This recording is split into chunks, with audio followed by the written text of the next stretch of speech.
In the beginning, we were ruled by a king. Under his tyranny, we were born, we lived, and we died as his subjects. But deep in the heart of the people was a yearning to be free. The idea that all are created equal, endowed by our Creator with unalienable rights, life, liberty, and the pursuit of happiness became the rallying cry of a generation. Why should we be subject to any king? A shot heard around the world in Concord, Massachusetts, signaled the beginning of a revolution. Farmers and tradesmen took arms against the king, his great army, and the greatest empire the world had ever known. Outgunned and outnumbered, they carried the flame of liberty in their hearts. And with that flame, the king, for all his wealth and power, was defeated. We became a free people, free to rule ourselves without a king, free to work the land and keep the fruits of our labor, free to raise our families, and free to chart our own course, free to be America. This was liberty. But a question remained. How could we ensure that a new king would not one day rise again? So our forebears crafted a constitution, a contract between the people and their government, a promise that this government would never give rise again to a tyrannical king. With this contract, they placed that flame of liberty in a torch and handed it down to their children, warning them the price of liberty is eternal vigilance. Each successive American generation has risen to the occasion and carried that torch forward. Its flame has waxed and waned with time, but has never been extinguished.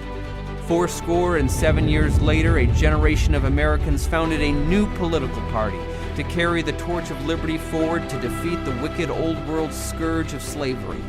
The greatest generation carried that torch abroad to Europe against the tyrannies of fascism and Nazism, handing it off to their children who carried the torch of liberty against the false ideologies of socialism and communism.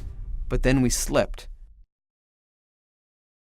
Right and left, the flame began to dim in the hearts of the people as they fell to the siren song of Washington, D.C., promising everything if we only let the new kings rise again. One leader saw this and warned us that freedom is a fragile thing and is never more than one generation away from extinction. It is not ours by inheritance. It must be fought for and defended constantly by each generation, for it comes only once to a people. Those who have known freedom and then lost it have never known it again. That torch was passed down once again, and now it rests in our hands, a new American generation. But as so many Americans have forgotten the promise of liberty, as our Constitution has been abandoned in the dust of history, the light of our torch has grown dim. Kings are rising in Washington and want to rule over us. Will we watch that flame go dark? Will we be the last generation to know the light of American liberty? Will we accept the rule of kings? Or will we demand our liberty once again? Will we stand up now and spark the flame of a new American revolution? Will we fight now to restore our Constitution and rekindle our liberty? When the Washington Kings try to rule over us, we must ask ourselves, are we going to take it? Will we take it?